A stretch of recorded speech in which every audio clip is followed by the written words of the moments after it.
ஐயப்ப சுவாமி மகிஷமுக்கிய சமஹாரம் பண்ணும்போது அவர் கேட்கறா, நீங்க என்ன கல்யாணம் பண்ணிக்கணும்னு. அவர் சொல்றாரு, இந்த அவதாரத்துல நான் யோகியாவும் பிரம்மச்சாரியாவும் இருக்கேமாங்கிற. அதனாலதான் மாளிகைப்புறத்தம்மா காத்துன்னு இருக்கா, என்னைக்காவது ஒரு நாள் நம்மள கல்யாணம் பண்ணிக்க மாட்டாரான்னு. எந்த வருஷம் ஒரு கன்னி ஐயப்பன்மார் கூட வராம இருக்கிறார்களோ அப்ப பண்ணிக்கிறேங்கிறார். அதுவும் நடக்க போறது இல்ல, அவ காத்துட்டே இருக்கா. ஐயப்ப சுவாமி அவளையும் ரட்சித்து அவளுக்கும் அனுகிரகம் பண்றார். நம்ம எல்லாருக்கும் ஒட்டுமொத்த உலகத்துக்குமே அனுகிரகம் பண்றார் இல்லையா. பம்பா தீர்த்தமும் 18 படிகளும் யாவருக்கும் பொது செல்வம் அன்றோ.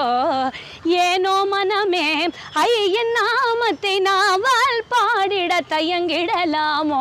சபரிகிரீசனை சரணம் அடைந்தால் சம்சார பயமும் தீராதா.